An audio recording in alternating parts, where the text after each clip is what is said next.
Welcome to the Moms on Maternity YouTube show and podcast. I am the founder of Moms on Maternity, Aimee Cruz, and today we have Lexis Sharde on. Lexis is a comedian, also a life coach, and has her own podcast and YouTube show. So welcome to the show, Lexis. Hey, Aimee, thanks for having me.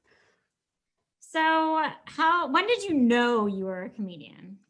I've been doing comedy for about 10 years, and it wasn't until maybe 3 years ago where I accepted the fact that I was a comedian. And you're a mom. That's first and foremost, right? Yes. How old are your kids? My daughter turns 11 next month. Wow. So I started comedy technically, if you really look at my journey, I started being an entertainer before she was born, but it was when she was a year old that I actually did my first stand-up routine. Wow. Do you remember it really well? Yeah, I have it on video, actually. Do you remember all of your routines, or does that one stand out more? I remember just about every single show, but definitely that one stood out. I hold that near and dear to my heart. Why do you think it stood out? Well, for one, my friend that came to support me passed away, and he was always a really big support system for me, and he introduced me to some really cool people that gave me some great advice. I'm really sorry. That's tough. Yeah, it was tough. I didn't find out that he passed away until years after the fact, because I started comedy in LA and I moved to Arizona in 2015, and it was a couple of years ago that I found out that he passed away shortly after I left, and so it was Wow. tough, but amazing. He's an angel to me, so that's why that one, plus it's my first time, so. So you started in LA? Yes. And where are you now? I'm in Phoenix, Arizona now. Nice. So I read on your website, 99.9% of comedians are depressed. Is that a joke or real? It is. I don't know if it is a fact per se, but in my perception, it is a fact. Why do you say that? Comedians, our humor comes based off of our pain. It was one of the things that I love about comedy is a lot of our comedy comes from our own struggles. There are comedians that just want to be funny and they have kind of hack material, but real comedians that have that natural gift of being funny are people that are able to laugh at their own pain. And we're all fucked up. I'm sorry, am I allowed to say that on here? No, of course. That's crazy. They always say, the person that smiles the biggest is hurting the most, or the person. Yeah. So give me an example. What is some of your pain that you translate into comedy? Well, when I first started doing comedy, I was, a brand new mom. And when I lived in LA, I really wanted to make it as an entertainer, and I was exploring all these different things.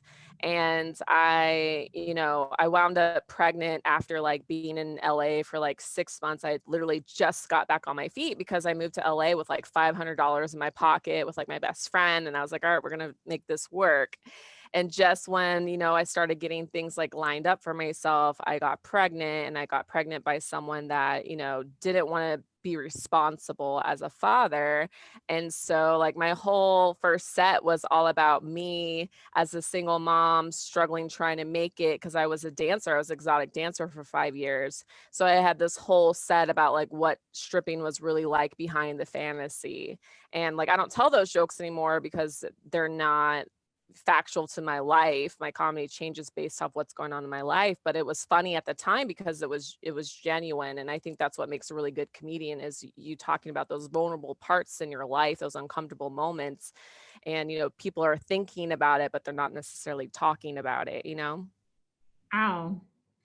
One thing that you struck me as interesting is you call yourself an independent mom, not a single mom.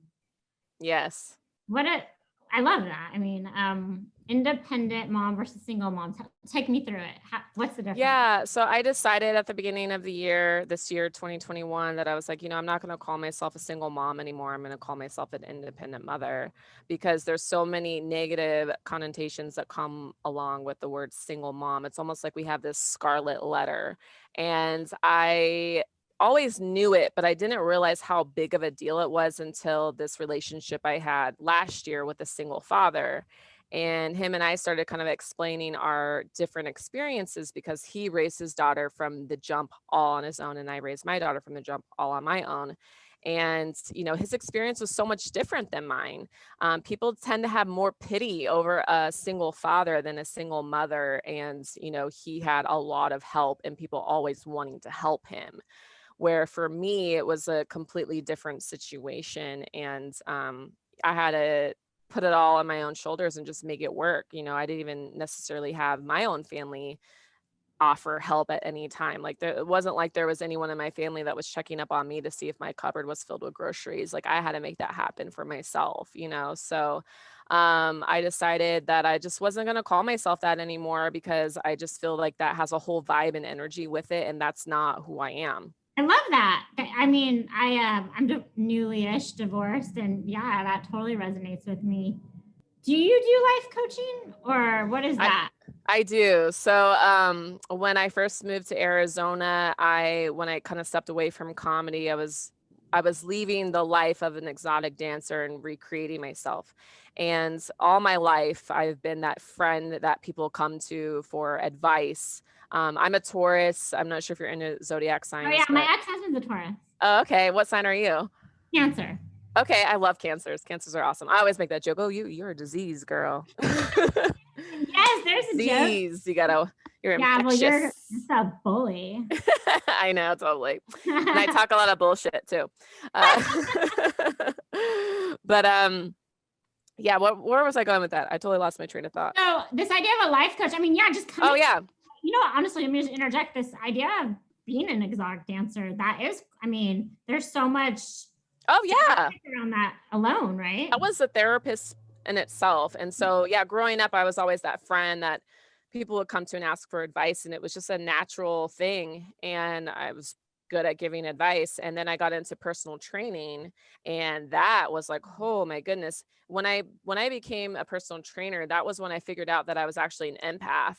And my whole life, I've always kind of felt out of place or felt like I observed things different. Like I never really got into drama. I thought it was really stupid. I didn't understand it. I couldn't understand why people were getting so like loose with their emotions and stuff.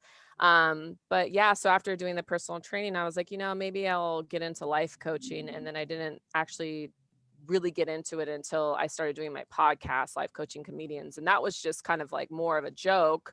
I've done therapy myself through, being depressed. Like I had to do like I had to do the alcohol substance therapy because I had gotten a DUI like a while back, and dealt with all these different therapists. So I kind of took all those personalities and made a persona for myself. And then I had comedians come over and I would like life coach them through stuff. And it was fun because like I told everyone, it's improv. So like, you could be a character, whatever. I'm going to be in character. And even though I'm in character, these comedians are like telling me about their like real life shit.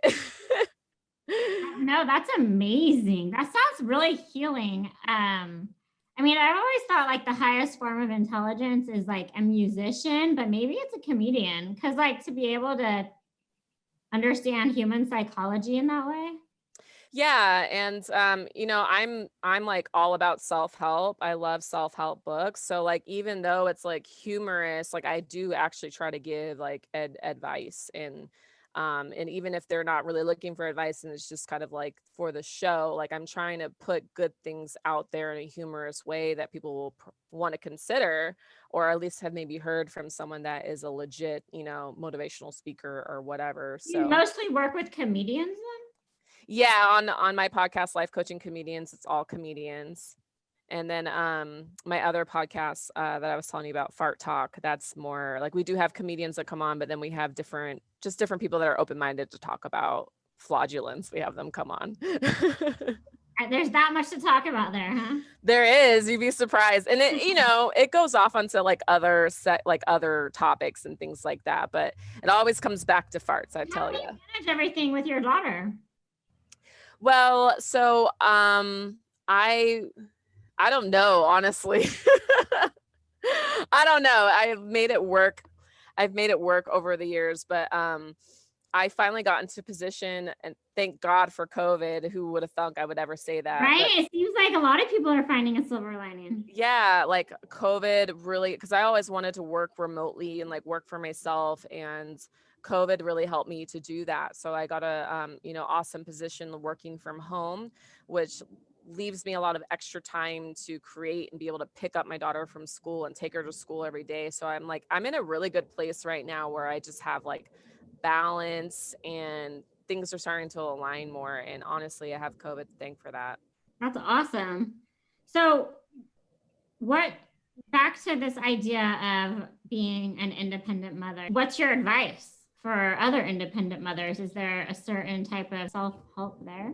Yeah, I mean, I think just like, and what I wish I would have learned earlier is like deciding to adopt new beliefs.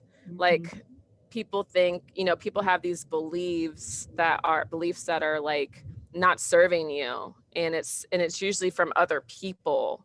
And so when I started doing like hypnotherapy, and I started doing like listening to like mantra meditations at night and things like that, I started to realize like, oh, okay, like I actually can like change what I believe. Yeah. And if I keep saying this to myself, even though I don't believe it yet, or I start feeling like this, then I can attract it into my life. And that was the real game changer for me. And even though I know that now, like there are still times where like a couple weeks ago, I was feeling like a fat slob. I was feeling like super lazy, just not feeling like my normal like boss bitch self, and you go through that slump, and then you're finally like, all right, okay, I'm done self-pitying myself. And then you get back on the wagon. And then when you're in that vibe of like, yes, I'm a boss ass bitch, I'm going to get this done, I'm going to get that done, then you start like attracting more of that into your life. And for a while I had gotten away from journaling. I do a lot of gratitude journaling.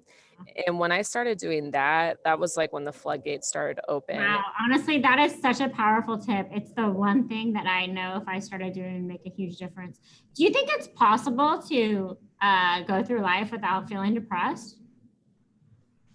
No, I don't think that's possible, because it's Buddhist teaching that when you're depressed, it's because you're focusing on the past. And when you're anxious, it's because you're anticipating the future. And so I don't think it's impossible. I don't think we'll ever fully harness how our brain works until our passing day, to be honest. There's going to be times where you're thinking about the past, or you're reflecting on the past, and you get sad about it, or you get nostalgic about it. I think that's just natural.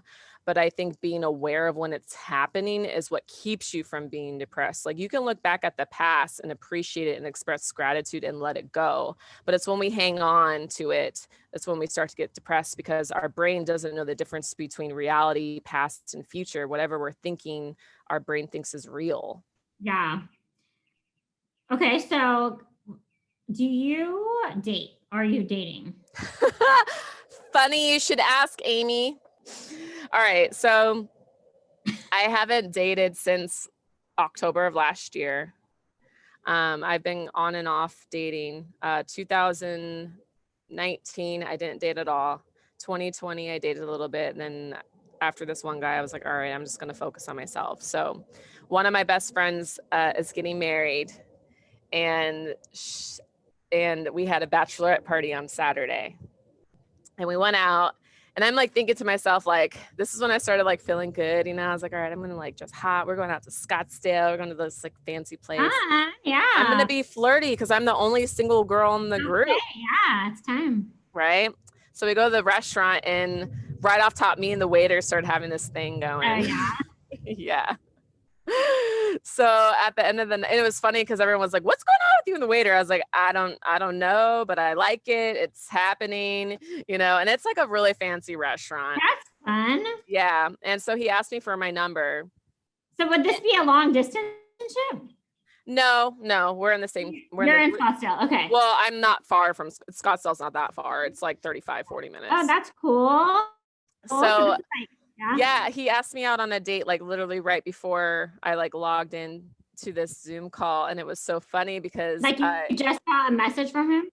Yeah, like maybe like an hour before. And he was just Is like, that why you're in such a good mood? I was already in a good mood, but this was like icing on the top. That's awesome. But what happened was, so like, he's like, all right. So he pretty much said, can you clear your schedule for tomorrow? And I was like, yeah. He's like, all right. And he was like, meet me here, blah, blah, blah, blah. And it's like this really nice restaurant. I'm like, oh, okay. Like, I'm not used to a guy being like, this is where we're going, be ready, like wear this kind of a thing. And so I'm sharing it with my girlfriends. And then my girlfriends are like, well, what's his Instagram or his social media? Like, we want to stalk him and check it out. I'm like, I was like, I like the mystery. And then I texted them, but I accidentally texted him. And I was like, well, it's a New Mexico area code. So hopefully he's not weird. Ha ha ha, New Mexico people. Yeah, I'm sure they're just fine. I accidentally sent that to him. You sent that to him? Yeah. What did he write back? I explained it to him. He was like, you're adorable. I'm like, okay, so we still have a date tomorrow? You're going out with him tomorrow?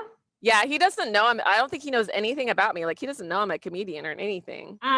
So do you want to get married one day? Or what's your thoughts on it all? My thoughts on marriage are a little like mixed up because I'm a very like open person when it comes to like spirituality and sexuality. And like I definitely like want like my person, but at the same time, like I think it's like the whole concept of marriage is like kind of weird.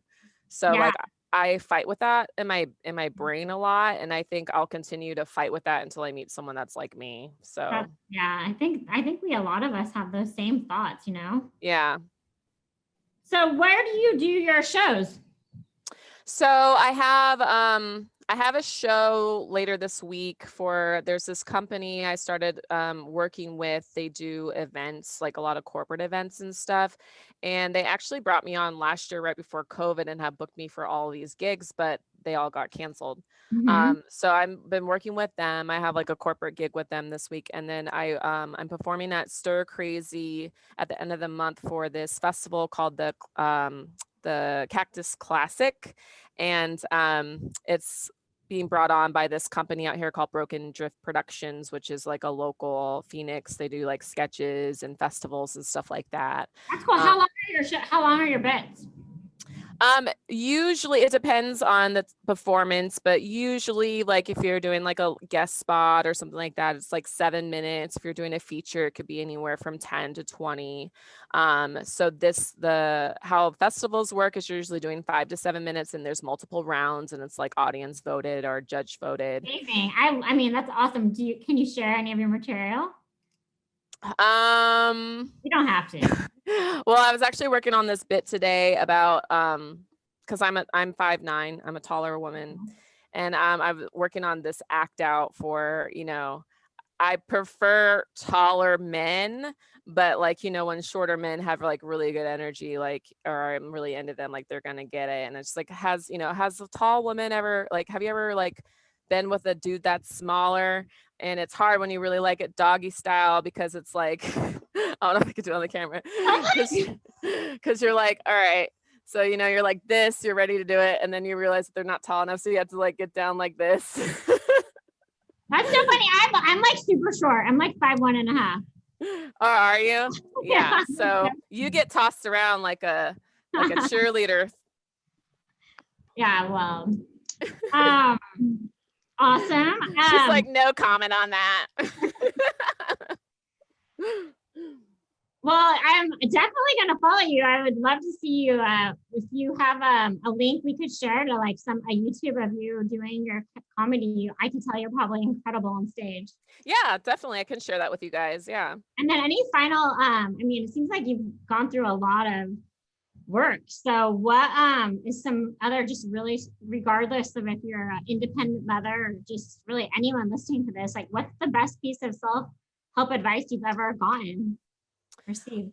As far as like for other mothers and parents out there, I would just say like really, really use the golden rule.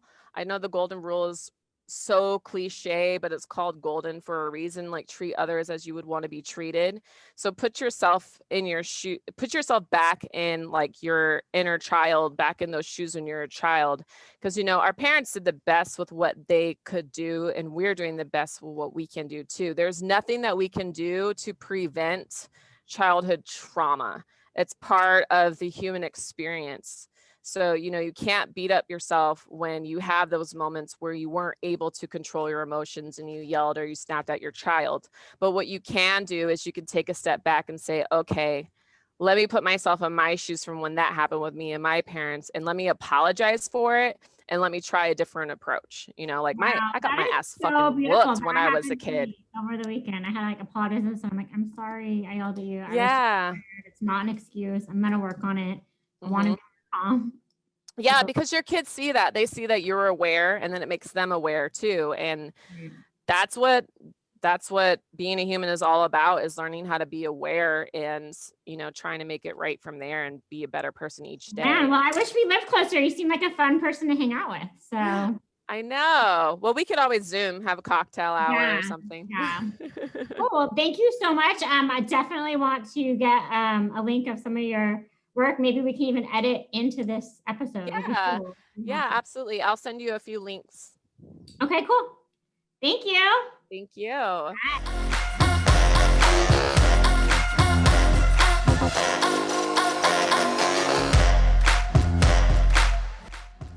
For more, please visit www.momsofmaternity.com.